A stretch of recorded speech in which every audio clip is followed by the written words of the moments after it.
YCP అధ్యక్షుడు జగన్మోహన్ రెడ్డి ఇక పైన జనంలోనికి అసలు రాకూడదు, అతను పర్యటనలే చేయకూడదు అన్న ఒక ఎజెండాతో ప్రభుత్వ పెద్దలు ముందుకు వెళ్తున్నట్టుగా ఉంది.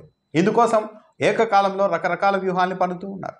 వైసీపీకి సంబంధించిన ఎక్కడైనా ఒక కార్యక్రమం నిర్వహిస్తే ఆ కార్యక్రమానికి సంబంధించిన నిర్వాహకుల మీద కేసులు పెట్టడం ఒకవైపు, జగన్మోహన్ రెడ్డి కార్యక్రమానికి ఎవరూ వెళ్లకుండా అడ్డుకోవడం ఒకవైపు, జగన్మోహన్ రెడ్డి కార్యక్రమానికి వెళ్తే మన మీద కూడా కేసులు పడతాయేమో అన్న ఒక భయాన్ని సృష్టించడం, జగన్మోహన్ రెడ్డి కార్యక్రమానికి వాహనాలు లేకుంటే ఆటోలు ఇలాంటి వాటికి ప్రైవేట్ వ్యక్తులకు సంబంధించిన వాహనాలకు కూడా ముందే హెచ్చరికలు జారీ చేయడం, ఇవన్నీ చేస్తూ వస్తూ ఉన్నారు.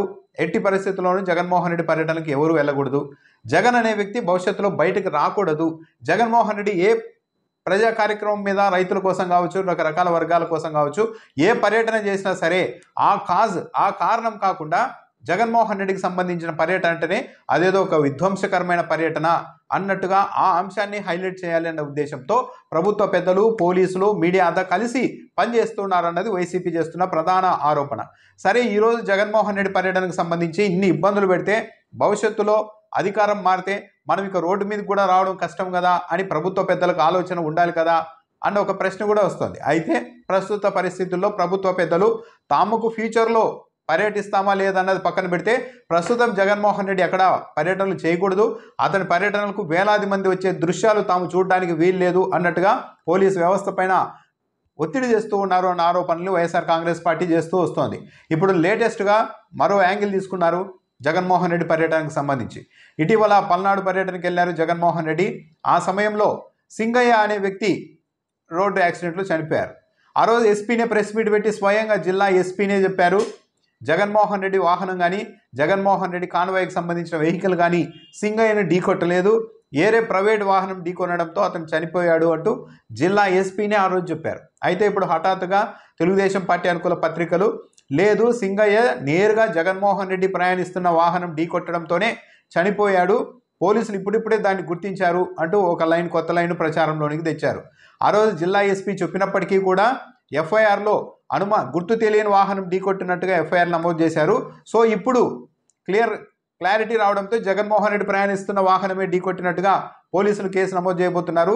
ఇందుకు బాధ్యులైన వారిని కూడా త్వరలో అరెస్ట్ చేయబోతున్నారంటూ కూడా ప్రచారం చేస్తున్నారు. అంటే ఇప్పుడు జగన్మోహన్ రెడ్డి వాహనాన్ని నడిపిన డ్రైవర్ని అరెస్ట్ చేస్తారా, ఆ కారులో ప్రయాణించిన జగన్మోహన్ రెడ్డి మీద కూడా కేసు పెట్టి అరెస్ట్ చేస్తారా, మరి ఏంటో తెలియడం లేదు దీనిపైన అయితే ఇక్కడ వస్తున్న ప్రధాన ప్రశ్న ఏంటంటే, జగన్మోహన్ రెడ్డి మాజీ ముఖ్యమంత్రి, Z+ కేటగిరీ భద్రత ఉన్న వ్యక్తి. మరి జగన్మోహన్ రెడ్డి పర్యటనకు వెళ్ళినప్పుడు రోప్ పార్టీ ఎక్కడ వెళ్ళింది, ఏమైంది అన్నదానికి మాత్రం జిల్లా పోలీస్ యంత్రాంగం నుండి ఎలాంటి సమాధానం లేదు. రోప్ పార్టీ ఉంటే జగన్మోహన్ రెడ్డి వాహనం కిందికి ఒకరు వచ్చి పడ్డం కూడా ఉండదు. నిజంగా జగన్మోహన్ రెడ్డి వాహనంతోనే ఢీకొట్టడంతోనే అతను చనిపోయాడా లేదన్నది నిర్ధారణ కాలేదు ఇంకా. కానీ ఎస్పీ చెప్పింది కూడా తప్పు, లేదు జగన్మోహన్ రెడ్డి వాహనమే ఢీకొట్టింది అంటూ ఇప్పుడు కొత్త లైన్ కూడా తెరపైకి తెచ్చారు. నిజానికి ఆ రోజు యాక్సిడెంట్ జరిగిన వెంటనే పోలీసులు తమకు అనుకూలంగా ఒక స్టేట్మెంట్ను తీసుకునేందుకు ఈ సింగయ్య భార్య దగ్గర నుండి స్టేట్మెంట్ తీసుకోవడానికి ప్రయత్నించారు. ఈ సింగయ్య అనే వ్యక్తి వైఎస్ఆర్సీపీ కార్యకర్తే. ఆ రోజు పోలీసులు వెళ్ళి వైసీపీ నాయకులంతా జనాన్ని తరలించారు, ఆ తరలింపులో భాగంగానే నా భర్త కూడా అక్కడికి వెళ్ళారు అన్నట్టుగా ఆమె ద్వారా ఒక స్టేట్మెంట్ తీసుకోవడానికి పోలీసులు ప్రయత్నించారు. అయితే వైసీపీ నాయకులు అప్రమత్తం కావడంతో పోలీసులు ఆ రోజు ఆ పని చేయలేకపోయారు. వైసీపీ వాళ్ళు, ఆ కుటుంబ సభ్యులు, సింగయ్య కుటుంబ సభ్యులు అప్రమత్తం కావడంతో మీరు చెప్పినట్టు కాదు, మేము చెప్పినట్టు మీరు రాసుకోండి అని చెప్పడంతో ఆ రోజు పోలీసులు కేసును బాధితురాలు అంటే చనిపోయిన సింగయ్య కుటుంబ సభ్యులు చెప్పినట్టు ఆ విధంగానే స్టేట్మెంట్ తీసుకున్నారు. లేకుంటే ఆ రోజే మొత్తం ఇదంతా తరలింపులో భాగంగా జరిగింది, సింగయ్యని బలవంతంగా అక్కడికి తీసుకెళ్లారు అని చెప్పి వైసీపీ నేతలను ఇరికించే ప్రయత్నం కూడా, గట్టిగా చేసే ప్రయత్నం కూడా పోలీసులు చేశారు. కానీ అది సాధ్యం కాలేదు.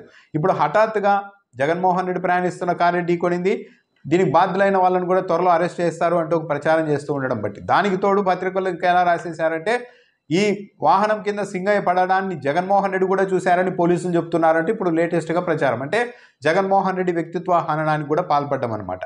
అంటే జగన్మోహన్ రెడ్డికి ఏమాత్రం మానవత్వం లేదు, తన కారు కింద ఒక వ్యక్తి పడ్డారని తెలిసినా కూడా ఆగకుండా ముందుకు వెళ్ళారు అన్న ఒక ప్రచారం చేయడానికి ప్రయత్నం చేస్తూ ఉన్నారు. అంటే మొత్తం జగన్మోహన్ రెడ్డి వ్యక్తిత్వ హననం మీదే రాజకీయం నడుపుతోంది తెలుగుదేశం పార్టీ. జగన్మోహన్ రెడ్డికి ఎక్కడ వెళ్ళినా విధ్వంసం జరుగుతుంది, ఎక్కడికి వెళ్ళినా రెచ్చగొట్టే పనులు ఉంటాయి, ఎక్కడికి వెళ్ళినా ప్రజలకు ఇబ్బంది ఉంటుంది, ఎక్కడికి వెళ్ళినా యాక్సిడెంట్లు అవుతున్నాయి, ఇలా ఒక ఇంప్రెషన్ ఇవ్వడానికి అయితే ప్రయత్నిస్తూ ఉన్నారు. అందులో భాగంగానే జగన్మోహన్ రెడ్డి ఆగకుండా వెళ్ళిపోయారంటూ కూడా ఓ ప్రచారాన్ని మొదలుపెట్టారు. నిజానికి కొద్ది రోజుల క్రితం జగన్మోహన్ రెడ్డి ఎయిర్పోర్ట్కి వెళ్తున్న సమయంలో ఎవరిదో వాహనం ఢీకొని ఒక వ్యక్తి పక్కన పడిపోయి ఉంటే జగన్మోహన్ రెడ్డి తన కాన్వాయ్ని ఆపి తన ఎమ్మెల్సీకి ఫోన్ చేసి అతని ద్వారా అతన్ని హాస్పిటల్కి పంపించారు. కానీ ఇక్కడ మాత్రం జగన్మోహన్ రెడ్డి తన పార్టీ కార్యకర్త చనిపోతున్నా చూసి ఆగకుండా వెళ్ళిపోయారంటూ మరో ప్రచారాన్ని తెరపైకి తెస్తూ ఉన్నారు.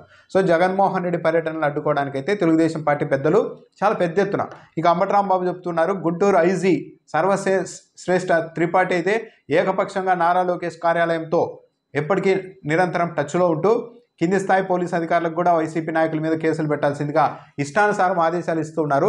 జిల్లా ఎస్పీ ఏమో కింది స్థాయి అధికారులకు మీరు చట్టం ప్రకారం పనిచేయండి అని చెప్తుంటే సర్వశ్రేష్ఠ త్రిపాఠి మాత్రం నేరుగా కింది స్థాయి అధికారులకు ఫోన్లు చేసి లేదు చట్టంతో పని లేకుండా వైసీపీ కార్యకర్తలు నాయకుల మీద కేసులు పెట్టాల్సిందిగా ఒత్తిడి చేస్తూ ఉన్నారు.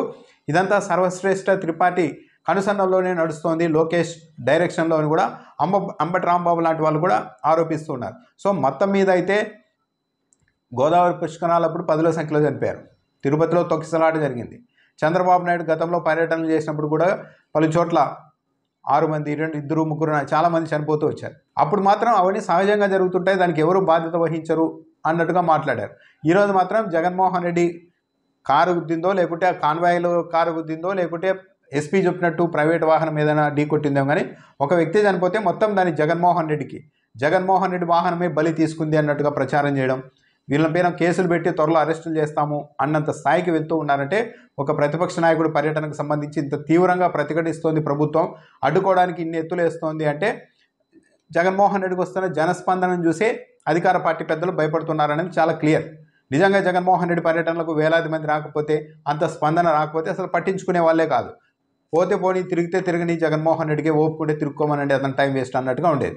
కానీ జగన్మోహన్ రెడ్డికి ఎక్కడికి వెళ్ళినా కూడా ఆయన ముఖ్యమంత్రిగా ఉన్న సమయంలో కంటే ఇప్పుడు ఎక్కువగా జనస్పందన వస్తూ ఉండడం అన్నది అధికార పార్టీని కలవరపాటుకు గురి చేస్తుంది. దానిలో భాగంగానే రకరకాల ప్రయోగాలు చేస్తూ జగన్మోహన్ రెడ్డిని అసలు బయటికే రాకుండా అడ్డుకోవాలి, జగన్మోహన్ రెడ్డి బయటకు వచ్చినా సరే అదొక న్యూసెన్స్ లాగా, అదొక విధ్వంసం లాగా ప్రజల్లో ఒక ఆలోచన కలిగించాలి, ఒక అభిప్రాయాన్ని సృష్టించాలని మీడియా, పోలీసులు, ప్రభుత్వం అందరూ చాలా పెద్ద ఎత్తున ప్రయత్నాలు చేస్తూ ఉన్నారు.